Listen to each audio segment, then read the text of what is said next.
कि ये क्वेश्चन गलत हो गया तो हम इसको ऐसे ऐसे करके ऐसे ऐसे करके काट देते हैं, ऐसे ऐसे करके काट देते हैं, पूरा खिचड़ी कर देते हैं। ऐसा नहीं करना है।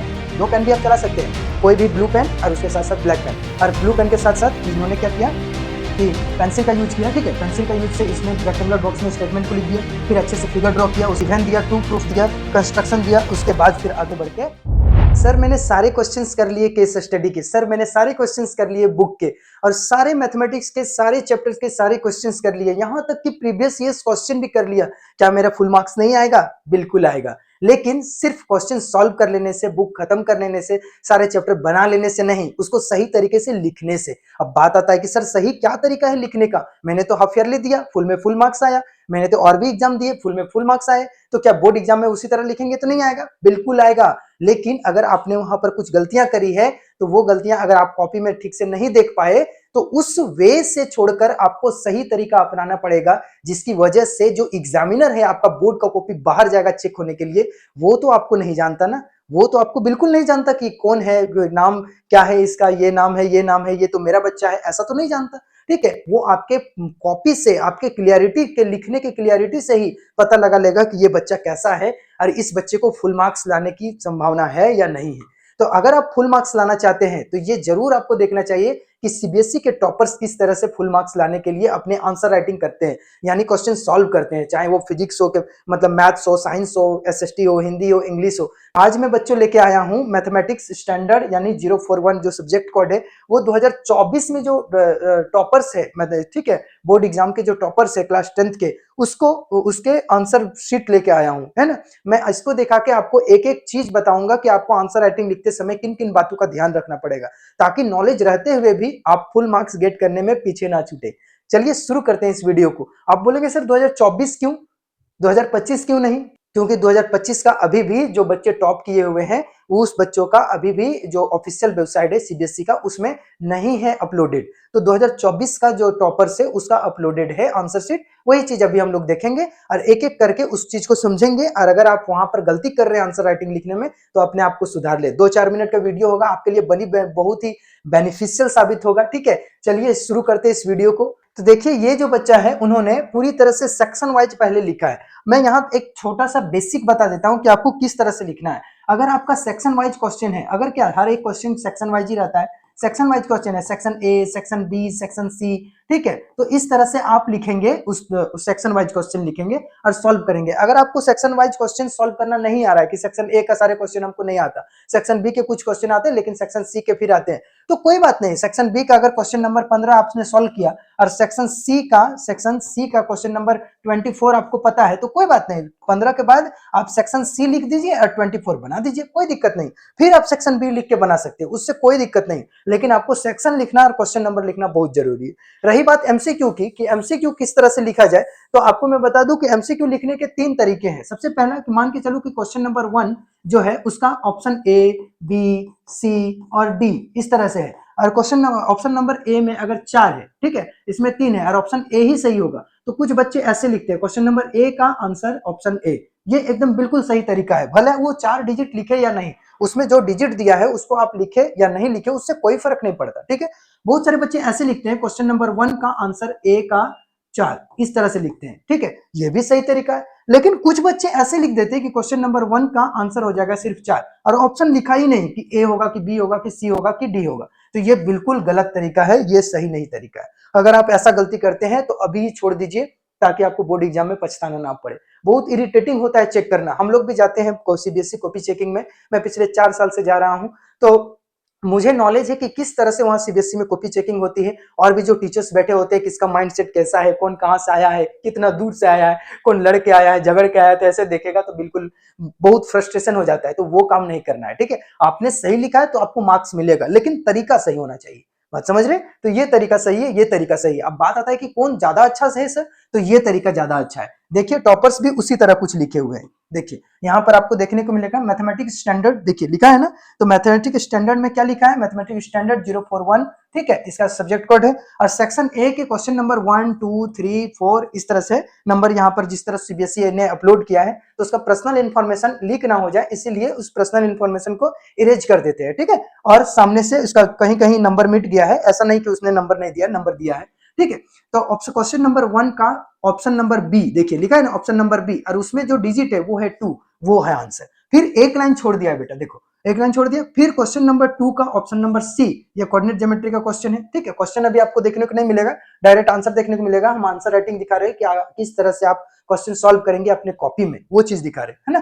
तो ये कोऑर्डिनेट ज्योमेट्री का कोई क्वेश्चन होगा एमसीक्यू, और उसका एमसीक्यू का ऑप्शन सी में 13/7 और 0 पॉइंट है, इस तरह का कोऑर्डिनेट है, तो उसको लिखा है। फिर एक लाइन छोड़ दिया, फिर 3 नंबर का ए 12 है, फिर एक लाइन छोड़ दिया। इसी तरह से सारे ऑप्शंस के ऑप्शन भी लिखे हैं, और उस ऑप्शन में जो आपका डिजिट है वो भी लिखा है कि आखिर ऑप्शन में क्या सही है ऑप्शन, ठीक है, वो भी लिखा हुआ है। तो इस तरह से आप लिख सकते हैं। यहां पर क्या करते हैं बच्चे, क्वेश्चन नंबर 1 2 3 4 5 6 इस तरह से लिख देते हैं और पूरा किचकिचा देते हैं, एकदम पूरा सा कचरा कर देते हैं। तो गाड़ी वाला आएगा तो कचरा उठा के चली जाएगा, तो ऐसा नहीं करना है, ठीक है। तो कचरा नहीं कर देना अपने कॉपी को। जब आपको कॉपी दिया हुआ है अच्छा खासा, तो फिर क्यों कचरा करना है, एक एक लाइन छोड़ के लिखिए ना, ठीक है। चलिए, एक सेक्शन तो आपको समझ में आ गया कि आखिर सेक्शन वाइज अगर लिखना है तो सबसे पहला सेक्शन किस तरह से लिखा जाता है ना। ये चीज आपको क्लियर हो गया होगा। एमसीक्यू वाले क्वेश्चंस हो गए, ठीक है। यहाँ पर 20 क्वेश्चन थे, 20 क्वेश्चन हो गया यहाँ तक 19 नंबर तक। और एक चीज और है कि असर्शन रीजन भी होता है एमसीक्यू में। दो असर्शन रीजन होते हैं, जैसे कि क्वेश्चन नंबर 19 में एक असर्शन रीजन है और क्वेश्चन नंबर 20 में है। तो क्वेश्चन नंबर 19 का ऑप्शन नंबर ए में both assertion and reason are true, उसको करेक्ट एक्सप्लेनेशन करता है, उसको भी पूरा लिखा है इन्होंने। अगर आप नहीं लिखते हैं तो कोई दिक्कत नहीं, आपको मार्क्स मिल जाएगा। हमने खुद मार्क्स दिया है, जो बच्चे सिर्फ ए लिखे थे उसको भी फुल मार्क्स दिया है, एक का एक दिया है, ठीक है। यही नियम होता है, लेकिन इन्होंने लिखा है, टाइम है, जगह है, कोई दिक्कत है नहीं, इसको नॉलेज है। तो कितना समय लगेगा, ज्यादा से ज्यादा 5 से 10 सेकंड, 15 सेकंड, इससे ज्यादा नहीं लगेगा। इसको भी लिख दिया, ठीक है। बी नंबर में भी assertion A is true but reason R is also true, मतलब दोनों लिख दिया, ठीक है। इस तरह से अब सेक्शन बी शुरू हुआ, इसको आराम से सेक्शन बी दिया। अब चाहे तो दूसरा कलम से भी दे सकते हैं, ब्लैक पेन से लिख सकते हैं सेक्शन बी, या फिर पेंसिल से भी लिख सकते हैं सेक्शन बी। और 21 नंबर से ये अपना थ्योरेटिकल क्वेश्चन शुरू किया, जैसे कि वही होता है ना चैप्टर नंबर 1 में जो आपका है, क्या बोलते हैं, मैथ्स का चैप्टर नंबर 1 प्रूफिंग करने वाला, टू दी पावर वाला, है ना, उसको प्रूफ किया है पूरी अच्छी तरीके से, है ना। इसके बाद जैसे ही आप उसको उल्टेंगे, दूसरे पेपर में जाएंगे, तो आपको देखने को मिलेगा, देखिए ये आपको किस चीज का है, हाँ ये हाइट क्या बोलते हैं, कोऑर्डिनेट ज्योमेट्री का क्वेश्चन है। इसमें पूछा है कि एक ट्रायंगल दिया हुआ है, ट्रायंगल के 3 आपको दिए हुए हैं, कोऑर्डिनेट दिए हुए हैं, कोऑर्डिनेट ए बी और सी, और पूछ रहा है कि ये कोऑर्डिनेट जो है उस ट्रायंगल को बना रहा है, इस ट्रायंगल का इस तरह से बनाएगा, तो बताओ कि किस प्रकार का ट्रायंगल होगा। तो देखिए इसने डिस्टेंस फार्मूला से ए बी निकाला, बी सी निकाला, सी ए निकाला, और तीनों को निकालने के बाद यहाँ 6 यूनिट आया, यहाँ √34 यूनिट आया, यहाँ √34 यूनिट आया। तो ऑब्वियस सी बात है, दोनों जब बराबर हो गया तो आइसोसेलेस ट्रायंगल होगा, है ना, आइसोसेलेस ट्रायंगल होगा। तो यहाँ पर लिख दिया कि we can conclude that triangle ABC is a isosceles triangle. एकदम एग्जैक्टली एक एक स्टेप को लिखा। यहाँ ए बी निकाला, उसके बाद एक लाइन छोड़ दिया, फिर बी सी निकाला, एक लाइन छोड़ दिया, फिर ए सी निकाला, उसके बाद लास्ट में यहाँ पर एक लाइन छोड़ के अच्छे तरीके से आंसर लिखा। समझ रहे, हर एक स्टेप के बाद एक एक लाइन छोड़ रहा है बच्चा, और पूरा नीट एंड क्लीन क्लियर करके लिख रहा है, तो पूरा अच्छे तरीके से, एकदम नहीं बोलते कि छाप दे रहा है, वैसे छाप दे रहा है, ठीक है, एकदम नोट्स वाइज छाप दे रहा है। तब आता है 100 में 100 नंबर। जस्ट इसके बाद देखे तो ये कोऑर्डिनेट क्या बोलते हैं उसको, ट्रिग्नोमेट्रिक का क्वेश्चन है, ठीक है। ए और बी का जो एक्यूट एंगल है उसको निकालना था, बहुत अच्छे तरीके से बनाया। पहले गिवन लिखा, टू फाइंड लिखा, क्या हमको टू फाइंड करना है, गिवन क्या है वो चीज लिखा, टू फाइंड क्या करना है वो लिखा, सॉल्यूशन कैसे होता है वो लिखा, और उसके बाद कंप्लीट किया। अब यहाँ पर आपको देखने को मिल रहा है सर्कल से रिलेटेड क्वेश्चन, ठीक है। अभी सेक्शन बी ही जा रहा है, ठीक है, और हर एक क्वेश्चन को क्वेश्चन वाइज नंबर वाइज लिखा है। आप ना ही भी नंबर वाइज लिखते हैं कोई बात नहीं, क्योंकि बच्चा थोड़ा सा पढ़ने में अच्छा होगा, तो क्वेश्चन उसको अच्छे से लिखा है, नंबर वाइज लिखा है कि उसको सारा नॉलेज है। अगर आपको नॉलेज नहीं है तो कोई बात नहीं, उसको 23 के बाद 24, 24 के बाद 25 नहीं आता है तो 26 भी लिख सकते हैं, लेकिन सेक्शन लिखना जरूरी है कि आप किस सेक्शन का क्वेश्चन सॉल्व कर रहे हैं, ठीक है। और पेंसिल जो फिगर बनाया उसको पेंसिल से बनाया, सर्कल बनाया, देख रहे हैं पूरी तरह से कंपास का यूज किया है ना, और पूरी तरह से स्केल का यूज किया है। ये नहीं कि जैसे तैसे करके बना दिया, हाँ ठीक है नंबर आ जाएगा, ऐसा नहीं होता है। अगर आप अच्छे से बनाएंगे तो आपको फुल मार्क्स मिलेगा। सिर्फ गिवन, टू फाइंड और कंस्ट्रक्शन को अगर आप लिख देते हैं तो आपको 1 से 1.5 नंबर ऐसे ही मिल जाता है, समझे। 3 नंबर का पेपर है तो 1 से 1.5 नंबर आराम से मिल जाएगा, सिर्फ कंस्ट्रक्शन, टू फाइंड और मतलब सॉल्यूशन लिखने, सॉल्यूशन को नहीं लिखते हैं और सिर्फ इतना लिख के फिगर ड्रॉ कर देते हैं तो मिल जाता है, क्योंकि स्टेप मार्किंग होता है सीबीएसई में। जब आंसर शीट दिया जाता है ना, ठीक है, मेन आंसर शीट, तो हम लोग का स्टेप मार्किंग साइड में रहता है कि अगर किसी बच्चे ने टू फाइंड लिखा है, किसी बच्चे ने गिवन लिखा है, तो उसको आधा दो, आधा दो, आधा दो, इस तरह से स्टेप मार्किंग। अगर ये नहीं भी लिखा है तो 1 से 1.5 नंबर कटेगा, 1 नंबर तो आराम से मिलेगा। तो नहीं मामा से अच्छा काना मामा। बात समझ आ रही है? तो इसीलिए जरूरी होता है कि आप अगर नहीं भी नॉलेज है तो गिवन, टू, फाइंड और कंस्ट्रक्शन लिख दे।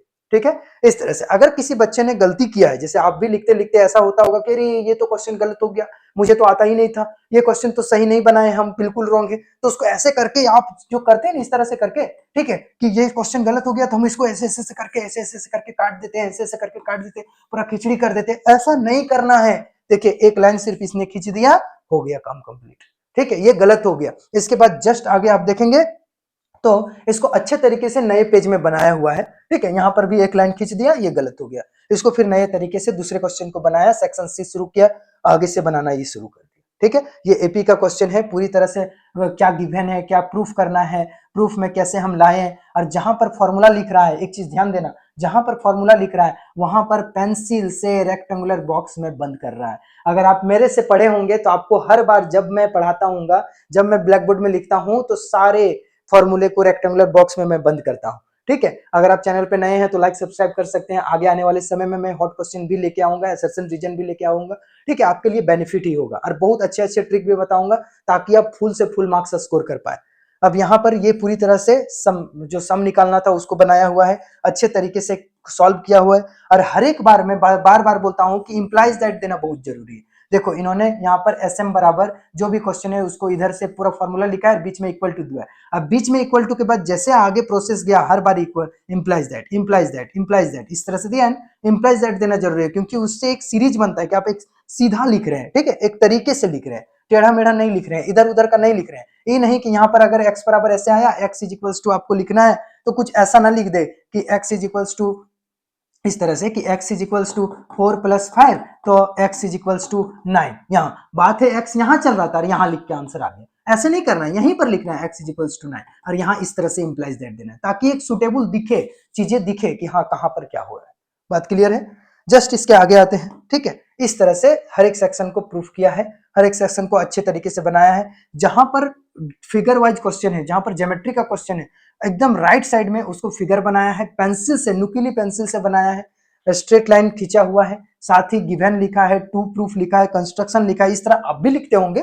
ठीक है, इस तरह से लिखा है और उसके बाद फिर इसको सॉल्व करके एक एक स्टेप को सॉल्व करके यहाँ पर आया है। ठीक है, यहाँ खत्म हो गया। फिर यहाँ प्रूविंग वाला वो आइडेंटिटी वाला क्वेश्चन, आइडेंटिटी वाले क्वेश्चंस को लाया है पूरी अच्छी तरीके से, अच्छे से स्टेप में सॉल्व किया है। उसके बाद हेंस यहाँ पर प्रूव लिख दिया, LHS बराबर RHS। इस तरह से अगर आप लिखेंगे क्वेश्चन वाइज, और क्वेश्चन नंबरिंग देखना, क्वेश्चन नंबर 31 उसका है आंसर, क्वेश्चन नंबर 30 उसका है आंसर, इस तरह से 33 उसका है आंसर। इस तरह से देखो ये थेल्स थ्योरम प्रूफ करने के लिए आया है, बीपीटी थ्योरम, बीपीटी थ्योरम का पूरी तरह से स्टेटमेंट लिखा है क्योंकि क्वेश्चन में बोला था कि state and proof BPT theorem, direct पूछा था। ठीक है, तो स्टेटमेंट पूरा अच्छे तरीके से लिखा है इसने स्टेटमेंट, और उसको पेंसिल से करके दो पेन भी आप चला सकते हैं, कोई भी ब्लू पेन और उसके साथ साथ ब्लैक पेन। और ब्लू पेन के साथ साथ इन्होंने क्या किया कि पेंसिल का यूज किया। ठीक है, पेंसिल का यूज से इसने रेक्टेंगुलर बॉक्स में स्टेटमेंट को लिख दिया, फिर अच्छे से फिगर ड्रॉ किया, उसका परपेंडिकुलर खींचा, फिर गिवन दिया, टू प्रूफ दिया, कंस्ट्रक्शन दिया, उसके बाद फिर आगे बढ़ के इसको प्रूफ कर दिया। तो इस तरह से पूरी तरह से थ्योरम को इन्होंने प्रूफ किया। देखो कितना अच्छा तरीके से एक एक लाइन करके प्रूफ किया और हर बार उसके तरीके को लिखा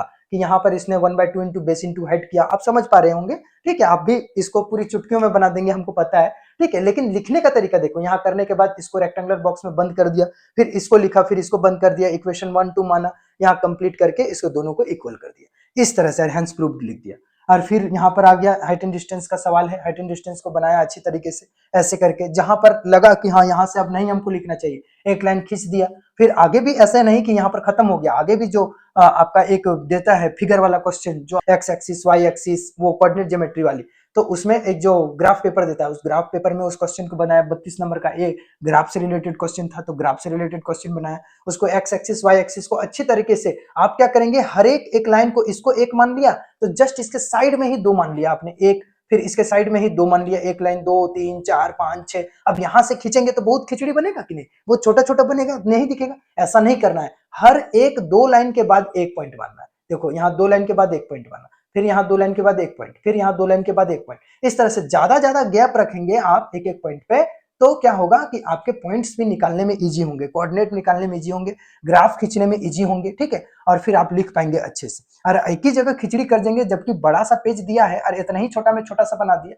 क्यों करना है भाई, क्यों करना है? जब आपके पास अच्छा बड़ा पेज है तो अच्छा से लिखिए ना, ठीक है, थोड़ा गैप ले लेके बनाइए ना। बात समझ आ रही है?